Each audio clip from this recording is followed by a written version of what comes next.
David Bohm was one of the important people in the emergence of quantum physics and contributed tremendously to that field. And then he was able to define something that is really a quantum physics version of Platonic idealism, which is to say, what he said was, what we experience here is the explicate order. That's what we're experiencing. And it is not the only place that it exists, and it isn't fully, exactly, completely what it is that is supposed to be showing up. That's in the implicate order.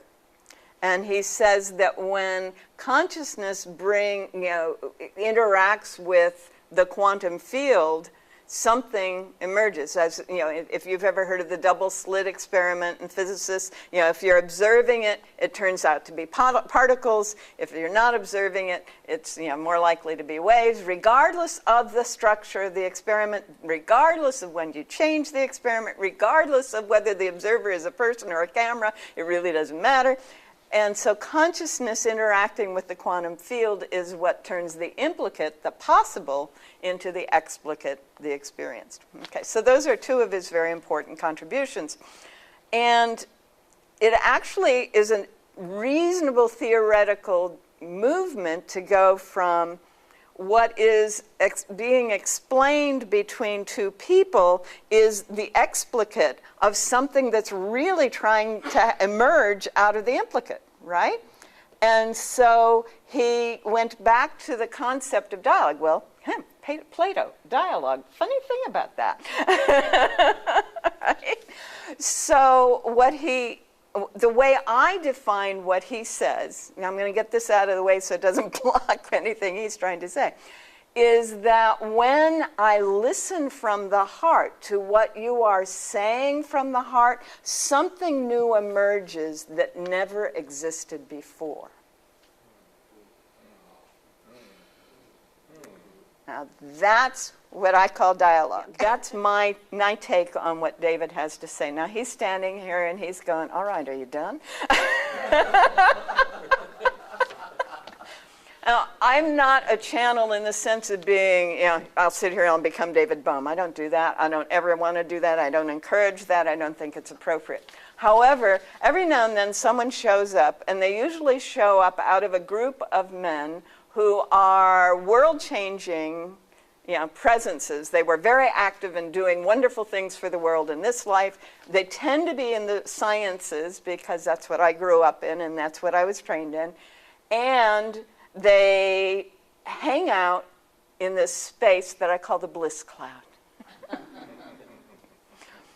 So most of them are white-haired men, but when he actually, was it before or after? I don't recall whether it was the first time you mentioned that Bohm had come to you or not. I was leading a group, and one of the folks in the group who is recreating or rediscovering his abilities said, there's a tall, dark-haired man with a left part in his hair right behind you. And I'm going, I don't have anyone like that in my family. And then you mentioned Bohm, and I went, oh, that's who it was. Okay, so most of the time, the folks that I'm seeing are hanging out on this side, but every now and then they come over to this side. And what I've experienced is this side tends to be generalisms, and this side tend to be very specific. And he's coming around to this side. So there's something that he is wanting to say very specifically, and I better shut up and listen.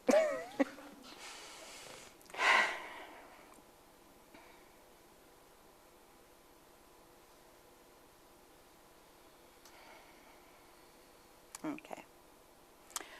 So the issue here is not whether you can hear what someone else says or whether you can convince them of what it is you're trying to convince them of.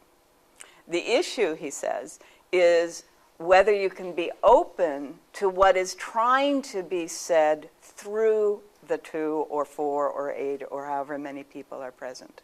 Whether you can listen and be open to something that you weren't expecting, maybe, or that was is out of your normal range of experience. He says, as we're able to do that, then humanity can become who humanity is designed to be, instead of who we've been trained to be, which is so much more limited than who we really are. He says, when we begin to do that, we actually start seeing the other people as more whole, more complete, more fully their God self, their Christ self. We see that living energy and life and love that they really are, instead of the body, the history, the prejudices, the judgments, the evaluations that we have brought to the table.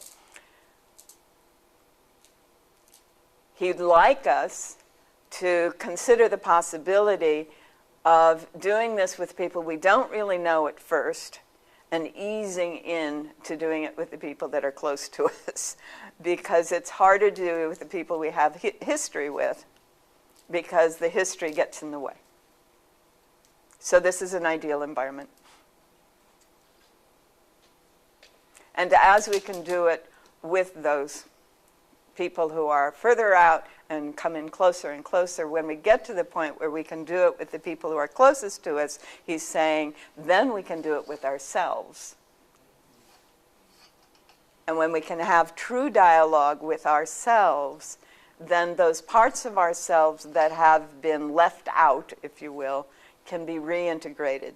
And I'm adding in Roberto Assagioli's psychosynthesis as opposed to Freud's psychoanalysis. Yeah?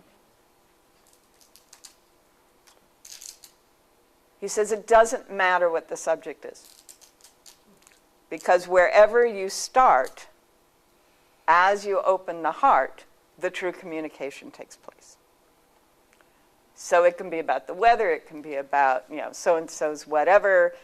He says, however, okay, I got to insert here, Ain't It Awful is a game we like to play, okay? And he's saying, if you start talking about everything that is wrong, then you start down spiraling away from the heart into all that is wrong. Okay, so he's going to let me talk about Games People Play by Eric Berne, came out in the 70s. And he said one of the most common games we play is called Ain't It Awful? Oh, it was such an awful day today. Oh, but mine was more awful than your day, right? Right? Oh, I'm on 5 medications. Well, I'm on 6, that kind of thing. And no Unity minister has ever felt the experience of walking out to the fellowship hall after this fabulous service and listening to these Ain't It Awful conversations, right? All right, so, and it doesn't really matter where you start if you're listening from the heart and speaking from the heart. And that this is in part of what empathy is about. Right? If I'm bringing my heart to the situation, then the sympathy, empathy process can begin. And if after I've listened from the heart, I truly allow the heart to be what I'm speaking from, not the training, not the culture. This is Ruth again. None of that stuff, but from the heart, then what happens can be healing. What you say may not be anything anyone ever taught you to say, or anything you would ever expect to say. In fact, you may have words that you never thought you would ever say, but they can be the words that are most healing. He says, let the games begin. Okay, so I have a question for him before we break into groups. I had thought of this as a pilot test. We'd have like 3 groups of 4 would work out for half an hour, and then the whole group, and see how, so everybody would have a chance to talk, because sometimes some people dominate and some people don't get a chance to talk. And what, does he have a comment about that? Groups of 4 would be good. When you get this big, it would take all day. Because the goal is to make sure everyone speaks whatever it is they need to say fully and completely, and everyone else is listening. And then the next one, and then the next one. and then to be able to sit back and realize what is now compared to what was before, because you have something new and different at that point. Well, thank you, and I would really like to thank David. Okay, let's 3 groups of 4, preferably with somebody you do not know.